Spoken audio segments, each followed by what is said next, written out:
Plusieurs invités sur ce plateau. D'abord, Joshua Ozi. Joshua Ozi est vice-président du SDF et également quelqu'un qui connaît bien cette question du rail, puisqu'il a travaillé un peu sur ce dossier-là. Bonjour Joshua Ozi. Bonjour Alain Foucault. Juste à côté, Cabral Libi qui est chroniqueur, journaliste, professeur de droit. Non, pas professeur, je ne suis encore qu'enseignant moniteur. Enseignant moniteur de droit. Je ne suis même pas encore assistant. Et déjà beaucoup vous voient dans la politique. Oui, mais simplement parce que j'ai lancé une opération citoyenne d'inscription de 11 millions de personnes sur les listes électorales pour les échéances de 2018. Il y en a 4 quand même. Bienvenue en tout cas. Merci beaucoup. Et puis, Maître Dissaké qui est sur ce plateau un peu comme une victime, puisque jusqu'à présent son épouse n'a pas été retrouvée dans cet accident de train. Bonjour Maître. Bonjour Monsieur Foucault. Monsieur Motin est l'avocat du collectif des victimes, c'est bien ça, l'avocat du collectif de défense des victimes. Je voudrais préciser que je suis le porte-parole du collectif des avocats dirigé par Maître Fous. Parce qu'il y en a plusieurs. Il vaut mieux ne pas faire d'amalgame. Merci en tout cas d'être là. Alors j'ai envie de commencer en posant la question directement à Maître Dissaké. Est-ce que vous avez des nouvelles de votre femme à cette date, plus de 8 mois après? Monsieur Foucault, je n'ai aucune nouvelle. Je n'ai aucune nouvelle de mon épouse. Mais que vous disent les autorités qui ont entrepris la recherche? J'ai saisi, et je saisis toujours, parce que, non, pas plus tard qu'avant-hier, j'ai adressé une correspondance au ministre de l'administration territoriale, chargé de la décentralisation, lui demandant qu'au point où on en est 8 mois après, sans aucune information sur ma femme, de voir si le Cameroun n'a pas de convention avec des pays étrangers sur l'assistance humanitaire pour les aider à faire des recherches approfondies. Et je n'ai toujours pas, au niveau du gouvernement, des informations, même pas un point pour me dire où est-ce qu'ils en sont avec les recherches, puisque j'ai déjà saisi tout le monde. Le Premier ministre a été saisi, il m'a rencontré, j'étais à son bureau avec des collaborateurs, je lui ai expliqué en lui disant que non, 8 mois après, ça c'était au mois d'avril, la zone des ECA n'est plus la seule zone qu'il faut explorer.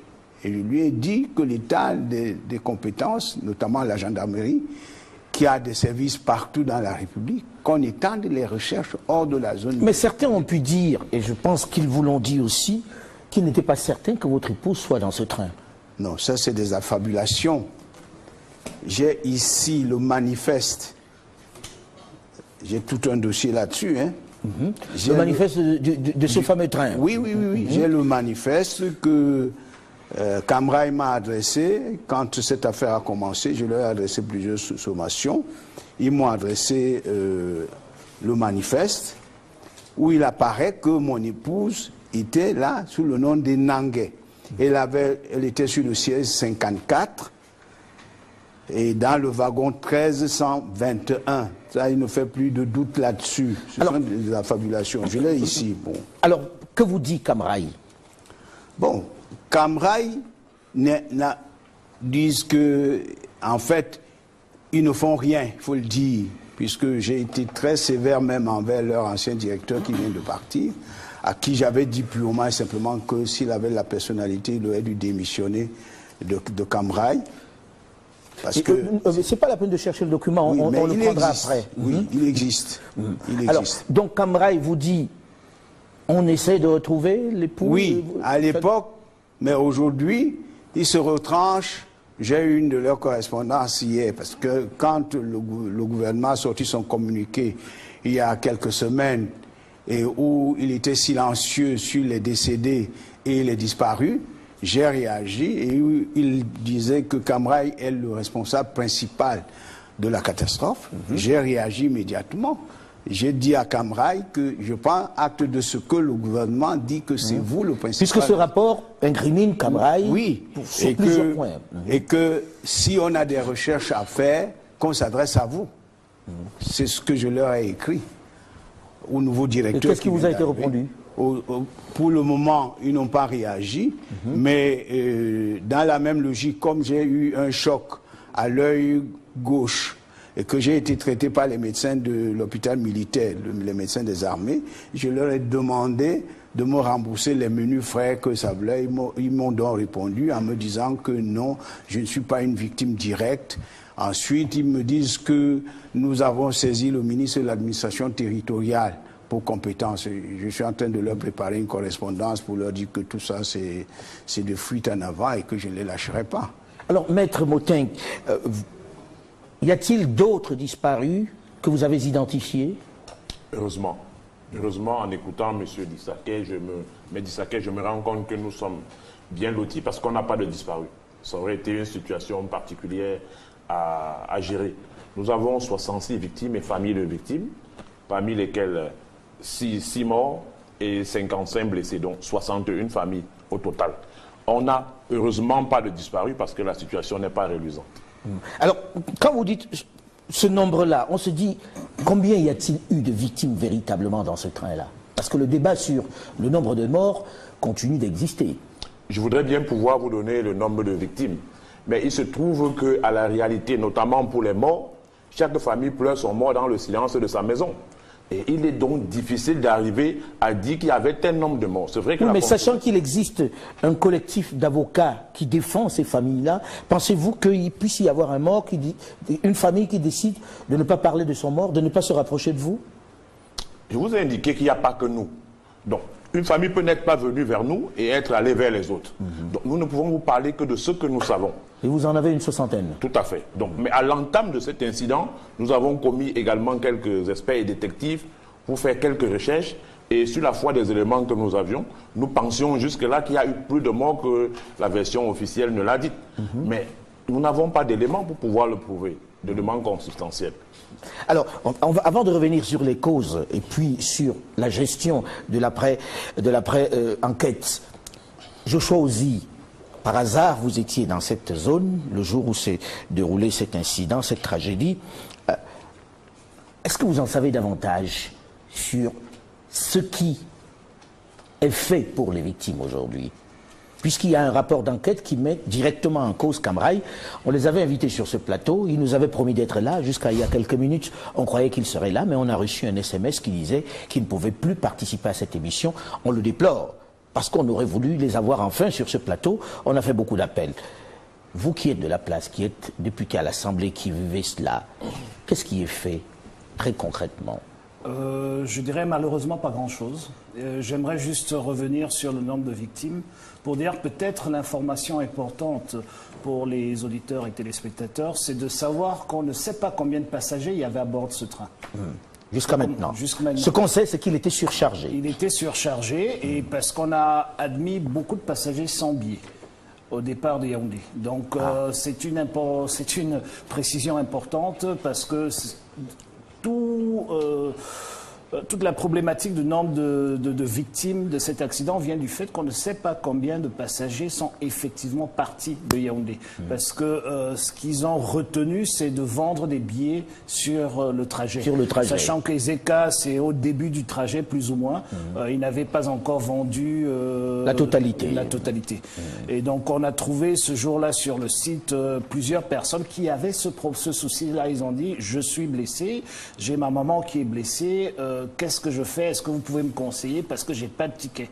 Donc je disais, il fallait prendre des photos, il fallait essayer de faire tout ce qui peut laisser trace et même aller faire une déposition au niveau du commissariat de la gare, des ECA, pour dire que vous étiez effectivement dans le train avant de partir, que c'est très important. Mais non, sur ce qui est fait pour les victimes, malheureusement, pas grand-chose. Il y a eu quelques mesures juste après l'accident. Au niveau des hôpitaux, etc. Il y a eu, pour les obsèques, je sais que Cam Rai a communiqué là-dessus, qu'ils ont donné un certain montant forfaitaire pour pouvoir permettre aux familles d'organiser les obsèques, etc. Mais maintenant, pour aller plus loin, pour l'accompagnement même de ces... Je sais qu'au niveau de l'hôpital de Douala, moi-même et certains de mes collègues étant allés visiter les victimes de l'accident à l'hôpital à Quintini, il y avait une cellule d'écoute qui avait été mise sur pied par les autorités sanitaires locales et non pas par la Camraï. Et donc je sais qu'il y a des choses qui ont été faites, mais au fait on n'est pas encore entré au fond même de ce qui devrait être. Alors il y a un rapport d'enquête quand même qui est publié, qui a été commandé par le président de la République, où Camraï est directement... Alors j'aimerais juste dire que le rapport d'enquête n'a pas été publié. Le rapport d'enquête n'est connu que de celui qui l'a commandé. Il y a eu un communiqué qui nous informe que ce rapport d'enquête a été transmis à la personne qui l'a commandé et nous a donné quelques grandes lignes de ce rapport d'enquête. Mais il n'a pas encore été publié. Mais il ressort quand même de ces grandes lignes-là une responsabilité claire de Camraï.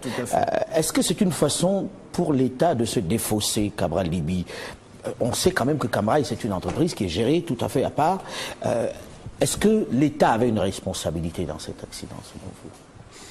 Alors, j'aime bien cette question parce que pour moi, elle se situe effectivement dans celle que vous avez posée à Joshua. Quand il y a eu une catastrophe comme celle-là, il faut effectivement se demander ce qu'on a fait pour les victimes, et ça rejoint la situation de Maître Dissaké. Et qu'est-ce que l'État fait pour qu'il n'y ait plus de victimes? Alors, il faut qu'on se comprenne bien. L'accident a eu lieu le 21 octobre.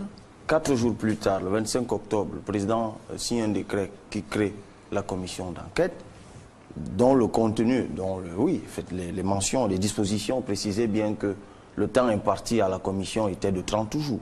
Donc on suppose que le 30 novembre ou plus tard, en fait, la presse d'ailleurs avait communiqué là-dessus, donc un mois plus tard, le rapport était donné au président de la République. Alors lui, il a attendu, vous faites vous-même le compte, 7 mois. Non pas pour publier le dit rapport que lui, il a reçu 30 jours. Après qu'il ait commis la commission, il publie non pas le rapport, comme le disait honorable Joshua aussi, mais plutôt un commentaire du rapport. Et un commentaire du rapport qui contient donc un certain nombre d'éléments. Et moi, j'aime revenir très rapidement sur les différents points. Il était demandé à la commission d'enquête de nous dire les causes de l'accident. Sur les commentaires publiés par le président de la République, rien de nouveau. Nous tous, nous savions déjà au soir de l'accident que les causes immédiates, c'était la vétusté des voitures, et tout le monde comprend pourquoi ils sont allés ramasser je ne sais plus où. On va en parler parce que là-dessus, il y a également des choses. Oui, mais les causes lointaines, c'est ce qui nous intéresse, et ça rejoint dans votre question. Les causes lointaines de l'accident, elles sont connues. C'est une concession foireuse. Et là, dans la façon dont cette concession d'abord a été faite, la façon dont elle a été menée, et toutes les récriminations qui ont été portées, toutes les dénonciations qui ont été faites, l'État n'a jamais écouté. Parce qu'on sait très bien que c'est un réseau de corruption qui gouverne cette affaire. Maintenant que ça se fait, on nous dit Camraï. D'accord. C'était le deuxième point, parce qu'il fallait établir les responsabilités de l'accident. Oui, c'est Camraï, parce que Camraï n'a pas refait le rail. Parce que Camraï n'a pas acheté. Et puis après tout, parce wagons. que c'est pas l'État qui est allé forcer la main à Camraï de surcharger ses trains ou de ne pas entretenir ses trains. On est d'accord. C'est-à-dire le responsable, en partie, c'est évidemment Camraï. C'est pour ça que moi je vous dis, qu'est-ce qu'on attendait du commentaire du président? Ce n'était pas de revenir dans les lieux communs. Nous, mais il faut avoir juste un peu de jugeote pour savoir que une entreprise qui est concessionnaire d'un service public est forcément responsable soit de la négligence, soit de l'autre. Mais il y a une responsabilité de l'État. Parce que la concession, elle a des clauses. Et l'une de ces clauses, ou certaines de ces clauses, établissent clairement le rôle que l'État doit jouer, ne serait-ce que le rôle de contrôle. Une concession, elle est contrôlée dans un pays. Et il y a toute une commission qui a été créée, interministérielle, qui contrôle même l'achat des wagons. Il y a toujours des fonctionnaires camerounais qui sont dans la délégation qui va acheter les wagons. On va parler de cet aspect. Et qui sont même achetés par l'État, parce que on fait l'affichage de Camraï, mais en fait c'est l'État, selon les clauses de la concession. C'est l'État qui est propriétaire des wagons. J'attendais du commentaire du président qu'il nous dise quel est le niveau de responsabilité de nos propres compatriotes qui devaient contrôler cette concession. Parlons d'abord des victimes. Aujourd'hui, est-ce qu'il y a une procédure pour l'indemnisation des victimes, Maître Moteng? Oui, je serais obligé d'aller par plusieurs séquences, en plusieurs séquences pour vous indiquer que sur les victimes que je vous ai indiquées, Camra et nous avons entamé des négociations, notamment sur 5 familles de victimes. 5 familles de victimes. Pourquoi seulement 5 décédées. Je vous disais que je vous indiquais par séquence. Il y en a en fait 6, les familles de personnes décédées. Nous attendons. Donc vous avez la charge. Dont nous avons la charge, notre collectif. Alors, nous avons entamé des discussions avec Camraï, dont les bases de la discussion pour le début ne nous satisfaisaient pas. Nous sommes repartis sur des nouvelles orientations parce que nous avons fait des recherches à l'échelle internationale. Vous savez tous que, d'un point de vue camerounais, il n'a pas été légiféré sur la question. Et que le code de CIMA, lui, exclut de façon explicite, en son article 205, la matière ferroviaire du champ des réparations des assurances. Le code CIMA étant le code des assurances. Étant bien le code des assurances, vous faites bien de le préciser. Donc il était question que, dans les recherches que nous faisons, que nous puissions apporter de la matière pour pouvoir trouver des bases d'indemnisation. Naturellement, Camra était venu avec des éléments qui ne nous semblaient pas pouvoir aller vers la réparation intégrale. Précisons en même temps qu'on ne peut pas remplacer la vie humaine. Donc nous avons entamé des négociations avec Camraï sur 5 dossiers, ça c'est une information que je vous donne. Nous avons déjà obtenu les homologations au niveau du tribunal de première instance, mais comme il y a des mineurs, il faut également qu'il y ait des homologations au niveau du tribunal de grande instance. Malheureusement, je ne sais pas si on peut dire heureusement aussi, mais pour nous c'est malheureusement, il y a eu des mouvements à la magistrature. Alors, les magistrats qui avaient en charge le dossier ont systématiquement renvoyé. Donc au bout d'aujourd'hui, j'aurais pu vous dire qu'on a bouclé avec 5 000. Si je comprends bien, cela veut dire que vous faites ça totalement en marge et qu'il n'y a même pas un accompagnement des pouvoirs publics pour indemniser ces victimes-là. Mais naturellement, le responsable pour nous, c'est Camraï en l'état actuel. Ça, c'est sous réserve de ce que la justice dira. Parce que justement, j'allais vous dire dans la prochaine séquence que nous avons encore des victimes qui, elles, préfèrent ne point négocier, veulent que le droit soit dit. Et avec ces victimes, nous avons introduit une procédure, vous devez certainement le savoir, depuis le 2 novembre auprès des tribunaux de premier grand instant des ECA. Cette procédure pour ces victimes-là va aller jusqu'à son aboutissement. Maintenant, il reste qu'il y a des victimes blessées. Et nous n'avons pas encore entamé des négociations pour elles. On les commence à peine parce qu'il était question pour nous d'abord d'aller étape par étape en fonction de la gravité de la situation. C'est vous dire que c'est plusieurs paliers. Cela veut dire que ce sont les victimes qui viennent, qui vous saisissent en réalité. Forcément, nous sommes des avocats, il faut que les victimes viennent vers nous. Nous ne pouvons pas aller vers les victimes, autrement on n'est pas dans notre serment. Alors, excusez-moi, Oui, vous monsieur savez, Lévy. chaque fois qu'on évoque la question de la responsabilité de Camraï, alors, qu'espériez-vous quand vous achetez un ticket de transport? Vraiment, je parle sur le contrôle des avocats. Quand vous achetez un ticket de transport pour voyager par bus ou par train, c'est un contrat de transport. Dès qu'il est établi que l'accident est survenu du fait de celui qui vous transporte, il est automatiquement responsable. C'est-à-dire qu'on n'a pas besoin d'une commission d'enquête. Tout à fait. Pour ça, c'est-à-dire que c'est évident. C'est pour ça que je vous dis que lorsque le président de la République prend 7 mois pour venir me dire ce que je savais, que lorsque les freins lâchent dans un wagon, c'est forcément celui qui doit entretenir ce wagon, surtout qu'il est établi que ce n'était pas un lâchage, je ne sais pas si je dois employer le terme comme ça, spontané. C'est qu'il y a des gens déjà qui avaient fait des observations sur ces wagons en disant qu'ils étaient déficients. Donc, en connaissance de cause, on a laissé une surcharge se faire sur des wagons dont on savait très bien qu'ils présentaient des risques de cette nature. C'est évident. Mais ça va au-delà. C'est-à-dire que ce que j'essaye de dire ici, et Maître lui, il fait du droit privé, c'est que cette concession, elle est mauvaise depuis le début, depuis des années. Les politiques crient. On va parler de la concession à proprement parler. On attend une commission d'enquête pendant 7 mois pour venir nous dire que c'est Camraï et on ne dit pas un seul mot sur les responsables institutionnels qui devaient surveiller. On va en parler dans la seconde partie de ce débat. J'ai envie que vous nous expliquiez si on vous prend aujourd'hui pour une victime. C'est-à-dire s'il y a une procédure telle que Camraï vous considère comme quelqu'un avec qui on doit peut-être négocier ou en tout cas parler pour une indemnisation. Bon, il faut vous dire ceci. D'abord, j'ai des avocats aussi, Maître Vunkenfou et Tougoua, qui s'occupent de ce dossier. à qui j'ai donné tous les pouvoirs de négocier en quoi que ce soit. Ce qui est certain, en ce qui me concerne, il n'est pas question de parler de dommages intérêts, de dommages de quelque pays que ce soit en ce moment. Moi, j'attends voir ma femme, si elle est vivante, qu'on la recherche, si elle est décédée, qu'on me donne son corps. C'est ce que je veux d'abord. Les indemnisations avec tout l'argent dont on parle. Mais au plus profond de vous-même, vous vous dites qu'elle est décédée. Non. Non? Non, parce que nous avons les écrits du ministère de la Santé qui a écrit à Cambrai, qui m'a amplié la lettre, disant que des recherches faites dans des hôpitaux publics et privés, ils ne peuvent donner aucune information sur la situation de Maître Dissaké, la notaire. Ça veut dire quoi? Ça veut dire qu'on n'a pas trouvé blessé, on ne l'a pas trouvé décédé, on ne l'a pas trouvé dans une morgue. C'est de ça qu'il s'agit. Et officiellement, il n'y a pas de disparu. Et officiellement, il n'y a pas de disparu. Voilà. Mais pour vous-même, est-ce que vous avez entrepris une recherche sur les lieux même de la mort? Dès le 21, puisque la famille est descendue à Ezeka, venant de Douala, le 21 au soir, ma belle-sœur est arrivée. Elle a regardé dans tous les modestes centres hospitaliers qu'il y a dans le coin et dans la morgue, là où on avait exposé les corps. Elle n'a pas vu le corps de sa sœur. Alors, moi, je me suis retrouvé à la gare samedi matin, où sont arrivés les blessés et tout ça. Bon, on avait emballé les corps. Mais la famille s'est abattue dans les hôpitaux.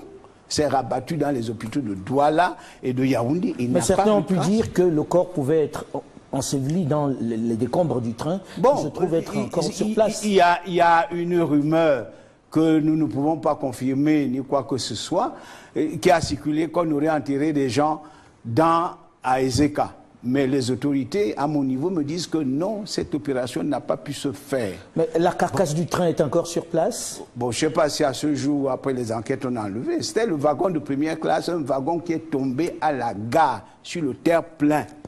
Elle n'était pas en deuxième classe. Mais comment vous expliquez alors que sa dépouille ne puisse pas être là, ou qu'elle ne puisse pas être trouvable? C'est la question que je pose aux autorités. Mais vous avez une petite idée, peut-être, non? Mais je n'en ai aucune. Je peux imaginer aujourd'hui peut-être qu'il y a eu enlèvement, ou d'elle-même vivante, ou de son corps. Mais j'ai du mal à imaginer qu'on a pris son corps quelque part pour amener où. Vous lui avez parlé avant qu'elle monte dans le train? Oui, je l'ai accompagnée à la gare. On s'est dit au revoir, comme ça arrive à toute personne. Je l'ai accompagnée avec des amis, parce qu'elle était avec une amie libérienne et sa fille, qui ont dormi à la maison. Ils ont voyagé à Troyes.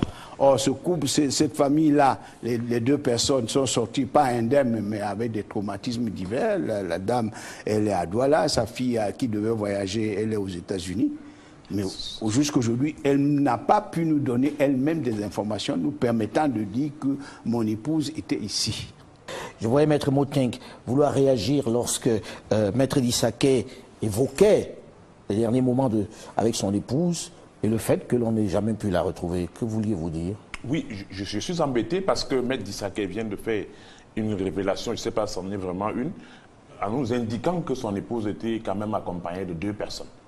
Alors, si les 2 personnes peuvent tout au moins confirmer que son épouse et elle sont entrées en commun dans le train, ça nous semble un élément suffisant pour qu'on puisse dire qu'il y a disparition. Parce qu'en fait, le droit saisit la disparition dans un sens particulier. C'est quelqu'un dont on est sûr qu'il peut être mort, mais dont on ne retrouve pas le corps. On est bien dans cette impasse-là, on est bien dans cette situation.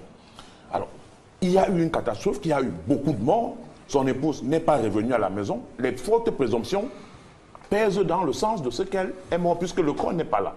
Donc, au moins, à partir de la disparition, on peut avoir un jugement déclaratif de disparition qui a valeur de jugement, qui déclare justement quelqu'un est mort, qui remplace le jugement d'hérédité à partir de ce moment-là. Donc, je me dis que si ces éléments-là sont avérés, il y a de fortes probabilités qu'on y aille très vite pour que ces personnes soient entendues et que le jugement déclaratif de décès puisse être mis en route. Maître Dissaké. Cher confrère, je crois que vous allez un peu trop dans la besogne. Il y a une législation qui détermine la durée d'absence à partir de laquelle on déclare qu'une personne est décédée. S'il vous plaît. Une disparition n'est pas synonyme de décès en cas de catastrophe. Je suis désolé. C'est pourquoi il y a des spécialistes qui recherchent pendant des années des disparus. Et quand il arrive souvent, par moment, qu'on retrouve des années plus tard. Je ne vous permets pas de dire devant les gens que mon épouse est morte. Je n'ai pas vu son corps. Pour moi, elle est encore vivante. Ne vous substituez pas à ma personne. Je vous en prie, respectez sa mémoire. Chers confrères, je voudrais, au cas où vous aurez été blessé, tout de suite vous dire que ce n'était pas à mon intention, mais à l'intention des spectateurs qui nous regardent, il est bon que je précise que le régime de l'absence et le régime de la disparition sont deux régimes distincts. On parle de quelqu'un qui est absent lorsqu'il ne s'est pas représenté à son domicile et dont rien ne permet de savoir s'il est mort ou pas. Alors qu'on parle du disparu, lorsqu'il y a des circonstances qui peuvent laisser penser qu'il est décédé. Je voudrais simplement faire cette précision pour que ce ne soit pas que je suis en train de vous manquer du respect. Alors c'est encore très douloureux. C'est encore très douloureux. On espère en tout cas que vous la retrouverez. Et on va parler de responsabilité. On va parler de responsabilité. Tout le monde a parlé de ce train avec des freins défaillants qui n'étaient pas suffisamment entretenus et qui étaient surchargés. Là tout à l'heure, vous avez dit ces trains ne sont pas achetés par Camrail. C'est Camrail qui les utilise, mais ce n'est pas acheté par Camrail. Qui achète ces trains? Moi, j'ai cru apprendre, en travaillant sur ce dossier, que ce n'était pas l'État camerounais, mais qu'il y avait une instance internationale financière qui achetait ce train. Monsieur Ozi. Bon, écoutez, déjà, j'aimerais dire tout de suite, pour établir plus ou moins les responsabilités, que je suis tout à fait d'accord avec Cabral. Lors de la mise en concession, et c'est une concession, ça veut dire qu'au fait, une concession, on essaye de trouver un opérateur pour faire un travail opérationnel pour le compte de l'État. Okay? Pendant une période déterminée. Donc c'est une mise en concession du chemin de fer camerounais. Il y avait 12 candidats. On a retenu en fin de compte les 2 meilleures offres. Sur les 2 meilleures offres, la commission en place avec le cabinet Coopers & Lybrand a décidé que Comazar était la meilleure offre sur la table. Le gouvernement a demandé qu'on recommence entre les deux. On a repris ça à 3 reprises pour finalement avoir 3 fois le même résultat initial. C'est-à-dire on a même pris des experts de la régie Fercam pour étudier ces offres. Et la régie de chemin de fer du Cameroun. La défunte régie de chemin de fer du Cameroun. À 3 reprises, on est ressorti avec ce résultat sans complaisance que Comazar était la meilleure offre financière, technique et opérationnelle. Et finalement, qu'est-ce qu'on fait? On remet quand même la concession à Bolloré. Donc c'est une décision politique. On n'a pas donné au meilleur opérateur, on a donné à celui à qui on voulait bien donner. Pourquoi? Il faut aller un peu en arrière. Pourquoi est-ce qu'il fallait absolument privatiser la régie Fercam? Parce que la régie Fercam était devant le plus gros contrat de son histoire. Le transport du pipeline Tchad-Cameroun et de toutes les installations au sud du Tchad, à Doba, pour la société ExxonMobil. C'était le plus gros contrat qu'une société ferroviaire pouvait avoir en Afrique. Donc il fallait absolument mettre cette société entre les mains des copains pour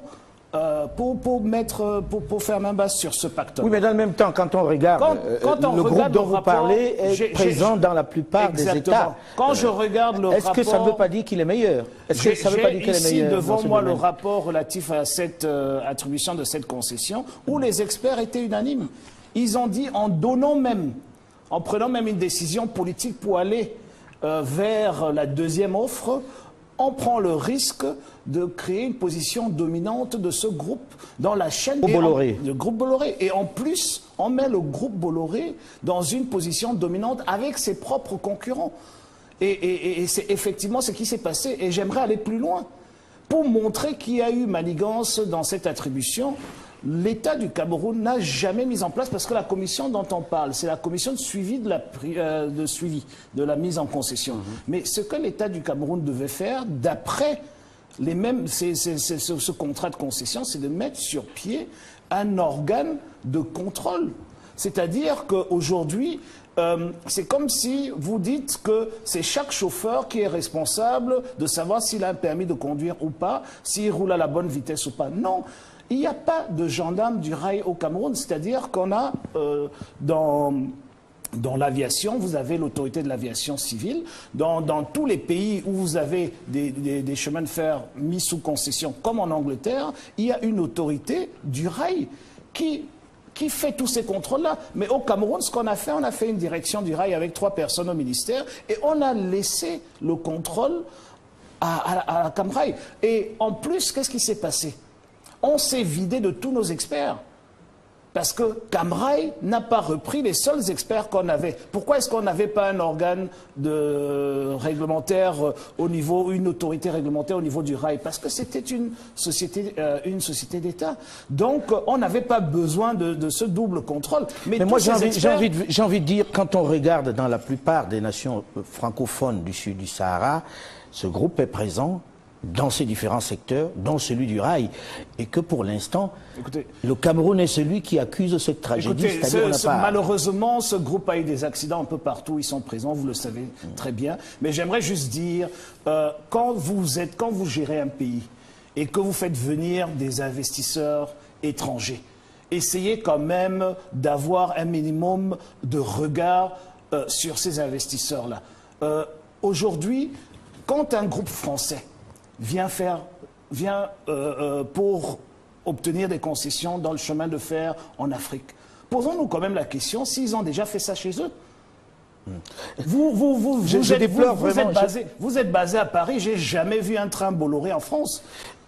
J'ai jamais vu un port géré par Bolloré en France.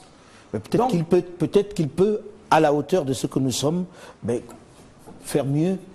Écoutez, si on lui avait donné celui de France. Moi je vous dis que voilà les résultats devant moi de l'appel d'offres. On a repris l'appel d'offres 3 fois, à 3 reprises. Ils n'ont pas gagné cet appel d'offres. Il est devant moi. Je déplore que le groupe Bolloré, Camrail, qui avait décidé d'envoyer ici quelqu'un sur ce plateau, ait choisi au dernier moment de ne plus venir parce qu'ils auraient pu répondre à toutes les questions que vous évoquez. Ce n'est pas le groupe Bolloré que j'accuse, c'est le gouvernement du Cameroun. Le groupe Bolloré... Oui, mais vous mettez en cause aussi la compétence même du groupe. Ce qui est important pour nous ici, c'est la responsabilité du gouvernement. Quand ils vont prendre des gens qui sont incapables de faire quelque chose et ils mettent en concession un volet aussi important de notre pays que les rails, c'est eux qui ont cette responsabilité-là. Mais si on écoute votre logique, et là je vais me tourner vers M. Liby, si on écoute la logique du député Ozi, cela veut dire qu'aujourd'hui, le seul responsable finalement, c'est l'État. Mais bien sûr. Mais M. Foucault, si à Noël, vous offrez comme jouet à votre enfant un serpent, vous accuserez le serpent plus tard d'avoir mordu votre enfant? À ce point-là, la comparaison est quand même assez dure. C'est exactement à ce point. La réputation du groupe Bolloré est connue partout en Afrique. Partout, le groupe. C'est un groupe qui ne fait que du bénéfice au détriment du social. Quand vous avez écouté Joshua aussi, vous voyez bien que ça a commencé, la catastrophe qui a eu lieu, excusez-moi maître, la catastrophe qui a eu lieu le 21 octobre 2016 a été programmée ce jour-là. Exactement. Ce jour-là. Comment ça a programmé? Mais parce qu'on a concédé le rail à quelqu'un qui était venu pour faire du transport du fret. D'abord, il était établi. Et d'ailleurs, même par la concession, ça a été établi par les statistiques. 80% du chiffre d'affaires du Transcam, c'était le transport de la marchandise. Il y a un gros contrat qui se profilait à l'horizon. On a concédé à Camrail, on a fait des pieds et des mains pour que Camrail gère ce gros contrat. Ce qui s'est passé. Le transport voyageur n'a jamais été une priorité. Je ne vais pas faire un plaidoyer pro domo pour ne pas emprunter un discours à une personnalité camerounaise que vous connaissez. Mais j'ai la chance ou la malchance d'être du rail. C'est-à-dire je suis issu d'une ethnie qui a le rail pour principal moyen de transport. Donc le marasme du transport ferroviaire, je l'ai vécu toute ma vie, en quelque sorte. Nous avons vu le transport voyageur entrer progressivement et méthodiquement en décrépitude. Quand on vous dit que le train va passer à 13h, il arrive à 23h et que personne ne s'en excuse, vous voulez vous plaigner, vous faites ce que vous voulez, lorsqu'on vous entasse comme on veut dans le rail, et puis par la suite, on a quand même fait quelques améliorations. Après que beaucoup de gens se soient plaints, on a créé des trains intercités. C'est d'ailleurs ce train qui est tombé. Mais à la vérité, ce qui est curieux, c'est que Camrail a reçu 3 avenants. Parce que ça ne s'arrête pas là. Camrail avait des obligations au moment de la concession, des obligations d'investissement. Il y avait même des pourcentages qui étaient établis, c'est-à-dire les montants à investir. Je pense qu'on était parti sur plusieurs dizaines de milliards. Au bout de 5 ans, on devait faire une évaluation en 2000, c'est-à-dire en 2005. Je pense qu'on est parti de 99 pour 2005. En 2005, on établit que Camrail n'a pas respecté un seul de ses engagements. Vous savez ce qu'on fait? C'est qu'on lui donne un avenant. Et vous savez ce qu'on fait dans cet avenant? On plafonne la redevance qu'elle doit reverser à l'État. C'est-à-dire que, alors que son chiffre d'affaires ne fait que monter, alors que Camrail ne respecte pas ses engagements, on plafonne quand même la redevance qu'elle doit verser à l'État. Vous voyez qu'on donne une prime au non-respect des clauses d'une concession en plafonnant la redevance. C'est-à-dire que l'État aurait même pu compenser en disant « Ok, on augmente quand même la part que tu dois nous reverser. » Non, on la baisse et on la plafonne. Alors, plus tard, il y a eu 2 autres avenants comme ça. On a même prolongé, ça devait tenir sur 20 ans. On a même allé au-delà. C'est ce que je voulais dire. C'est-à-dire que... On a renouvelé le contrat de concession alors qu'il n'était pas arrivé à terme. Alors, vous voulez... Alors, essayez de nous convaincre... Comment c'est Camrail qui est responsable d'une telle incurie? J'aurais voulu que les autorités soient là pour vous convaincre, puisqu'on avait la promesse, du gouvernement de nous envoyer un ministre, dont on avait d'ailleurs donné 2 ministres, dont on avait d'ailleurs donné les noms. Finalement, au dernier moment, ben, ils ne sont pas venus, tout comme Camrail qui nous avait promis d'être là pour pouvoir donner des explications, ou en tout cas des réponses aux questions que vous posez. Aujourd'hui, après cet accident, est-ce qu'il y a eu des améliorations? Est-ce qu'aujourd'hui, on peut dire qu'on a évité on va éviter pour l'avenir ce qui s'est passé il y a quelque temps. Maître Motin. C'est toute mon espérance. J'imagine que c'est la vôtre aussi. Quand nous avons lu le communiqué de la présidence, quelque part, j'ai cru voir que l'administration reconnaît au moins sa faute dans les secours qui auraient pu être donnés aux victimes. Et recommande... 8 heures pour la première équipe de secours, c'est beaucoup, c'est énorme, 8 heures. Oui, mais l'hélicoptère arrive quand même avec 3 ministres à son bord, en cravate, costume, pas un seul médecin, pas un seul infirmier, dans un hélicoptère qui part de Yaoundé. Donc est-ce qu'en matière de sécurité aujourd'hui, on a avancé?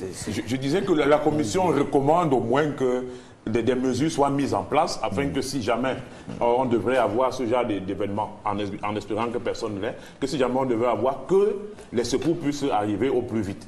C'est d'ailleurs dans ce sens que nous avons écrit, après ce rapport de la présidence, nous avons écrit aux autorités compétentes pour leur dire que dans les pays développés, notamment comme la France, où le chemin de fer est quand même assez évolué, il y a des mesures qui sont prises. Nous leur avons adressé un certain nombre de mesures qui sont là-bas, en leur demandant éventuellement de les implémenter dans notre pays. Vous l'avez fait auprès de Camrail aussi? Non, non, pas auprès de Camrail. Auprès de l'État. C'est le gouvernement qui a publié le communiqué. Nous avons écrit à la présidente de la République, nous avons écrit au ministre du Transport, et nous demeurons en attente. C'est ce que nous avions déjà fait à l'époque, quand la commission avait été créée. Dommage qu'il ne soit pas là pour en parler.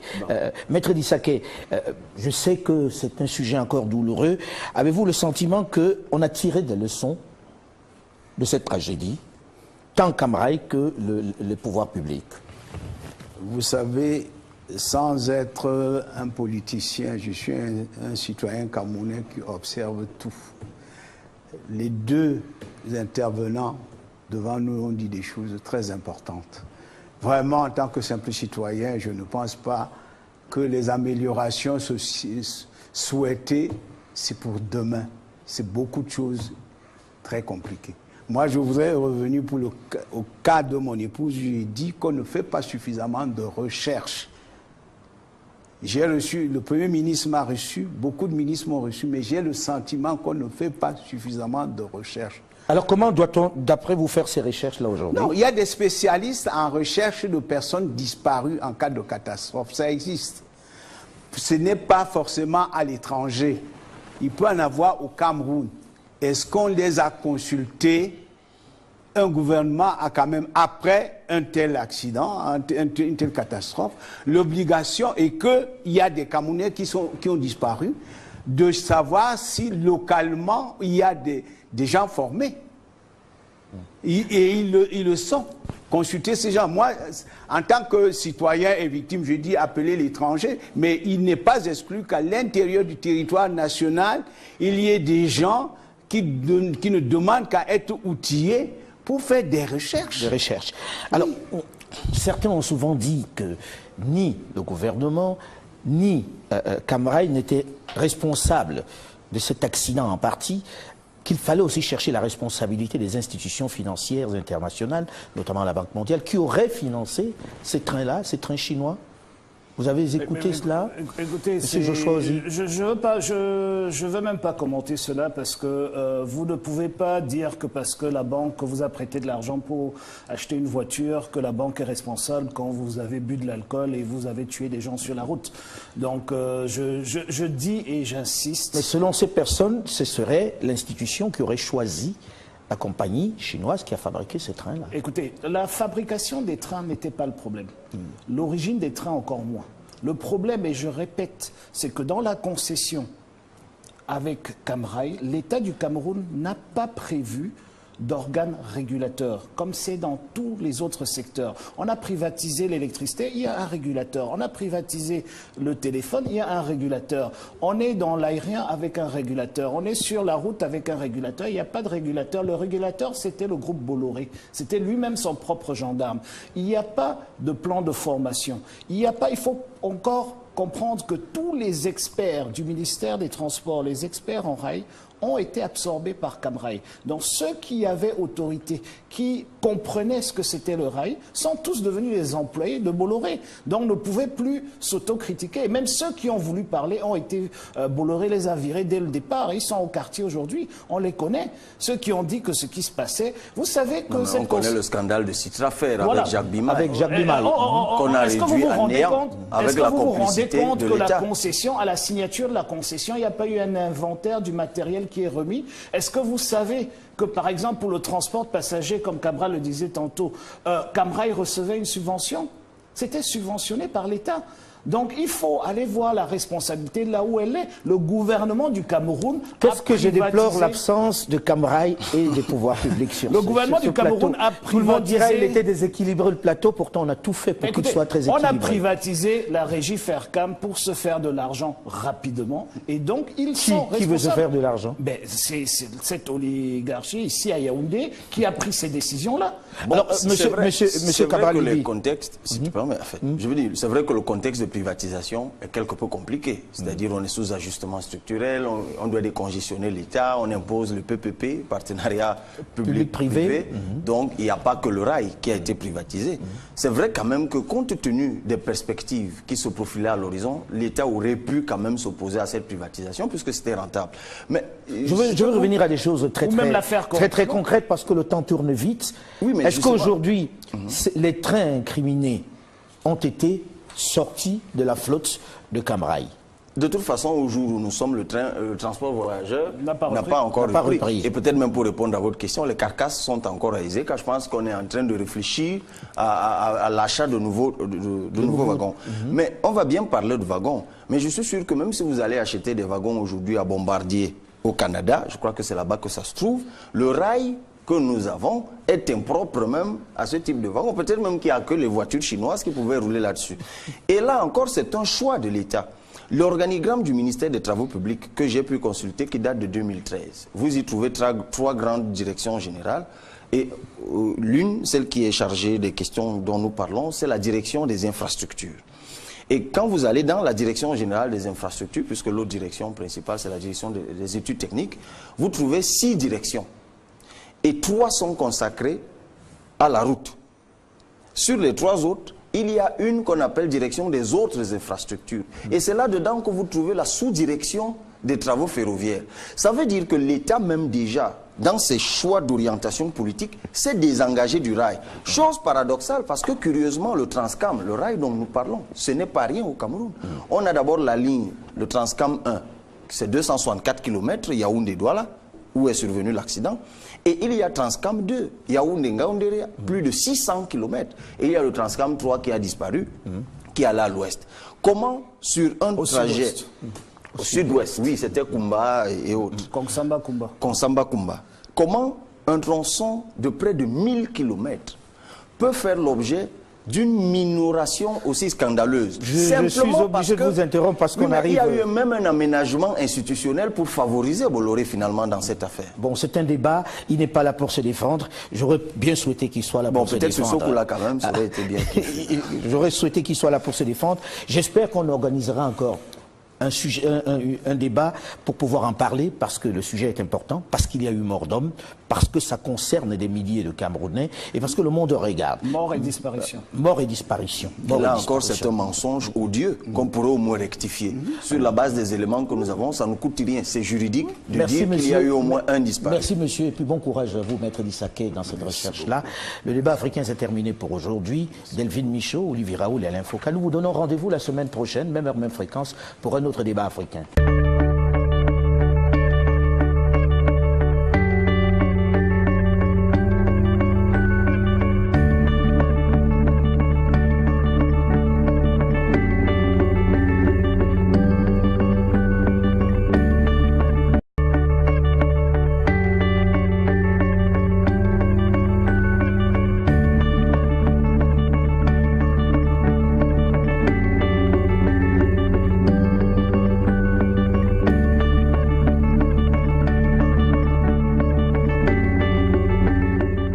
Plusieurs invités sur ce plateau. D'abord, Joshua Ozi. Joshua Ozi est vice-président du SDF et également quelqu'un qui connaît bien cette question du rail, puisqu'il a travaillé un peu sur ce dossier-là.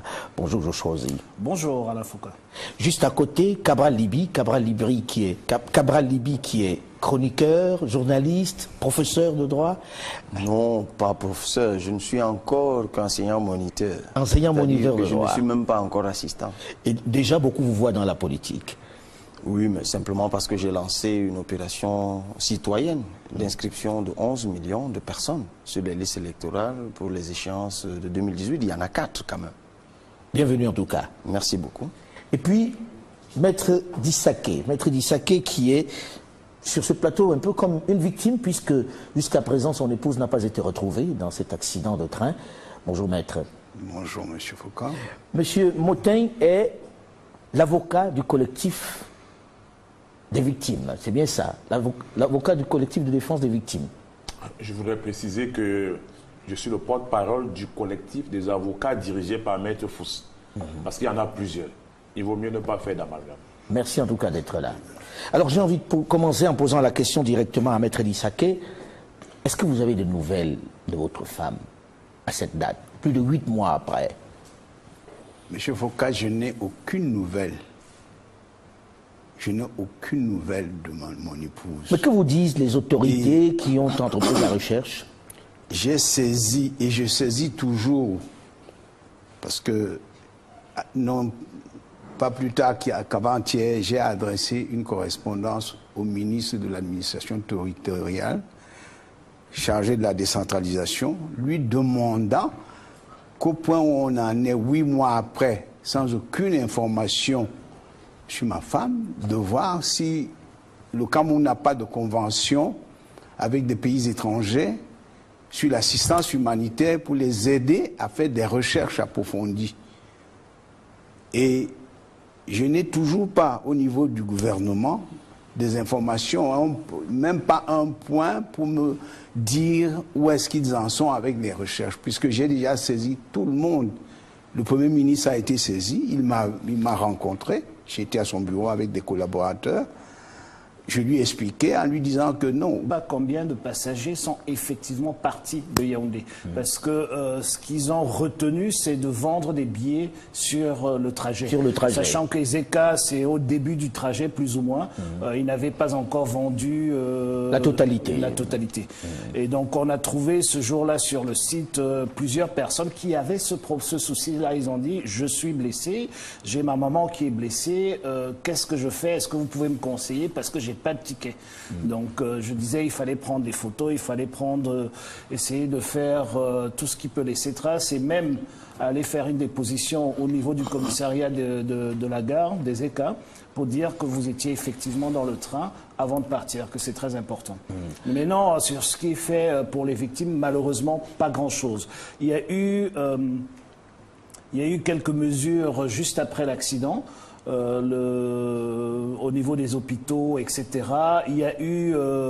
pour les obsèques, je sais que Camrail a communiqué là-dessus, qu'ils ont donné un certain montant forfaitaire pour pouvoir permettre aux familles d'organiser les obsèques, etc. Mais maintenant, pour aller plus loin, pour l'accompagnement même de ces... Je sais qu'au niveau de l'hôpital de Douala, moi-même et certains de mes collègues étant allés visiter les victimes de l'accident à l'hôpital La Quintini, il y avait une cellule d'écoute qui avait été mise sur pied par les autorités sanitaires locales et non pas par la Camrail.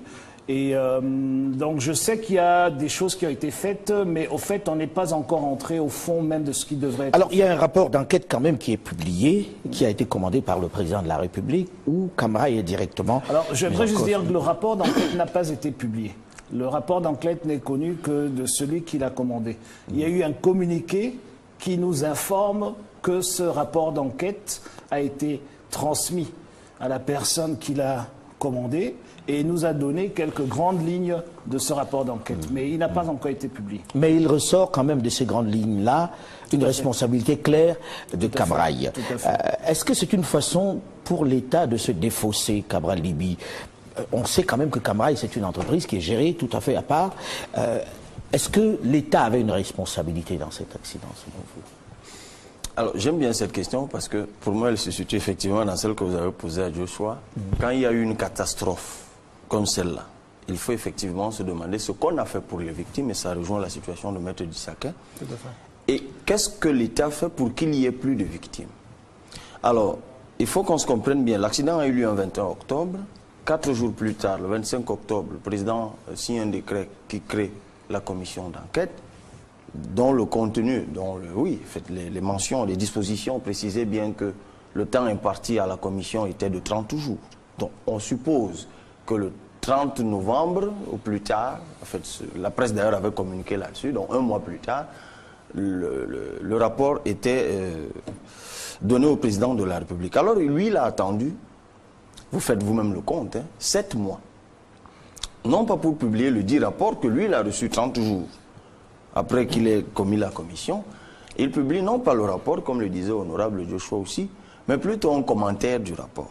Et un commentaire du rapport qui contient donc un certain nombre d'éléments. Et moi, j'aime revenir très rapidement sur les différents points. Il était demandé à la commission d'enquête de nous dire les causes de l'accident. Sur les commentaires publiés par le président de la République, rien de nouveau.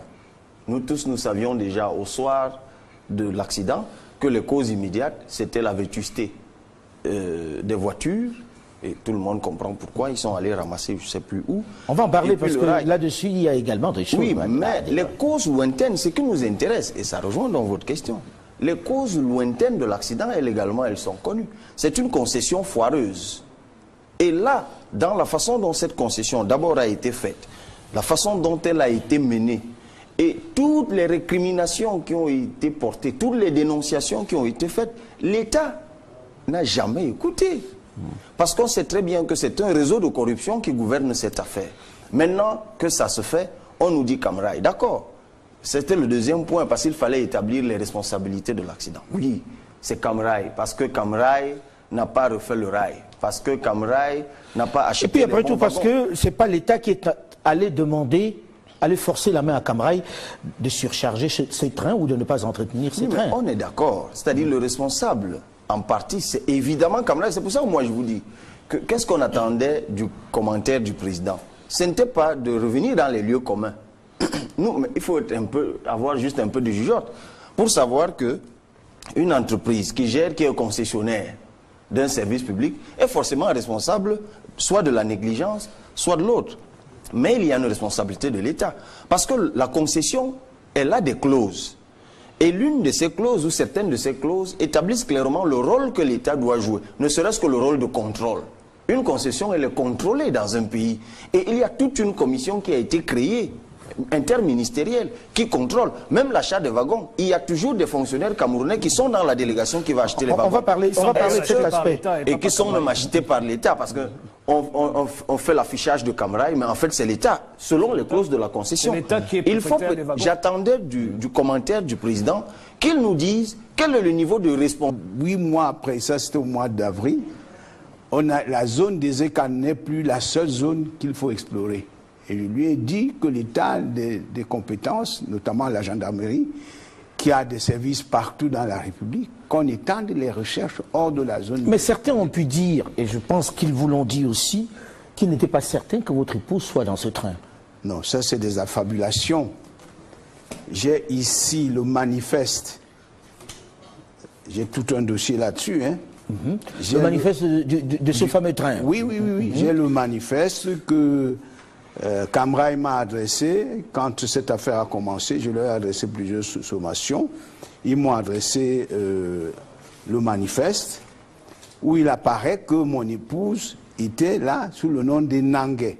Elle était sur le siège 54 et dans le wagon 1321. Ça, il ne fait plus de doute là-dessus. Ce sont des affabulations. Je l'ai ici. Bon. Alors, que vous dit Camrail? Bon, Camrail disent que, en fait, ils ne font rien, il faut le dire, puisque j'ai été très sévère même envers leur ancien directeur qui vient de partir, à qui j'avais dit purement et simplement que s'il avait la personnalité, il aurait dû démissionner de Camrail. Parce que c'est pas la peine de chercher le document, oui, on le prendra existe. après. Oui, il existe. Il existe. Alors, donc Camrail vous dit, on essaie de retrouver l'époux? Oui, à l'époque, mais aujourd'hui, ils se retranchent. J'ai eu une de leurs correspondances hier, parce que quand le gouvernement a sorti son communiqué il y a quelques semaines, et où il était silencieux sur les décédés et les disparus, j'ai réagi et il disait que Camrail est le responsable principal de la catastrophe. J'ai réagi immédiatement. J'ai dit à Camrail que je prends acte de ce que le gouvernement dit que c'est vous le principal. Puisque ce rapport incrimine Camrail sur plusieurs points. Et que si on a des recherches à faire, qu'on s'adresse à vous. C'est ce que je leur ai écrit au nouveau directeur. Qu'est-ce qui vous a été répondu? Pour le moment, ils n'ont pas réagi, mais dans la même logique, comme j'ai eu un choc à l'œil gauche et que j'ai été traité par les médecins de l'hôpital militaire, les médecins des armées, je leur ai demandé de me rembourser les menus frais que ça voulait.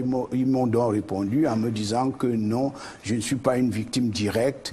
Ensuite, ils me disent que nous avons saisi le ministre de l'administration territoriale pour compétence. Je suis en train de leur préparer une correspondance pour leur dire que tout ça, c'est de fuite en avant et que je ne les lâcherai pas.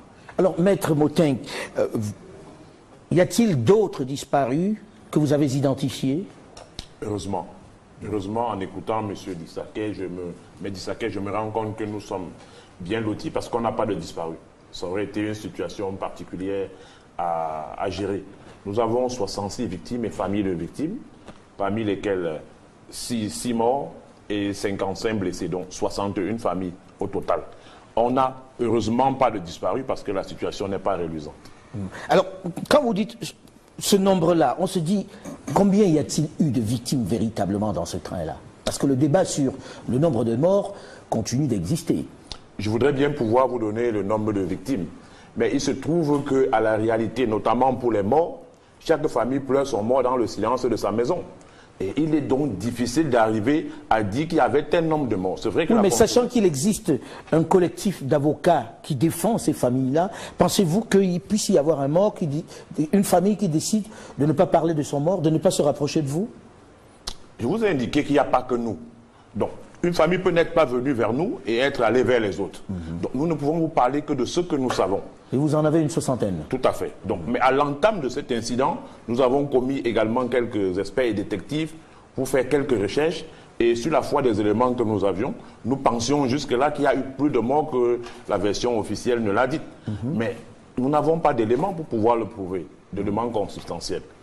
Alors, avant de revenir sur les causes et puis sur la gestion de l'après-enquête, Joshua Ozi, par hasard, vous étiez dans cette zone le jour où s'est déroulé cet incident, cette tragédie. Est-ce que vous en savez davantage sur ce qui est fait pour les victimes aujourd'hui? Puisqu'il y a un rapport d'enquête qui met directement en cause Cam Rai. On les avait invités sur ce plateau, ils nous avaient promis d'être là, jusqu'à il y a quelques minutes, on croyait qu'ils seraient là, mais on a reçu un SMS qui disait qu'ils ne pouvaient plus participer à cette émission. On le déplore, parce qu'on aurait voulu les avoir enfin sur ce plateau. On a fait beaucoup d'appels. Vous qui êtes de la place, qui êtes député à l'Assemblée, qui vivez cela, qu'est-ce qui est fait très concrètement? Je dirais malheureusement pas grand-chose. J'aimerais juste revenir sur le nombre de victimes pour dire peut-être l'information importante pour les auditeurs et téléspectateurs, c'est de savoir qu'on ne sait pas combien de passagers il y avait à bord de ce train. Jusqu'à maintenant. Jusqu'à maintenant. Ce qu'on sait, c'est qu'il était surchargé. Il était surchargé et parce qu'on a admis beaucoup de passagers sans billets au départ de Yaoundé. Donc c'est une précision importante parce que toute la problématique du nombre de victimes de cet accident vient du fait qu'on ne sait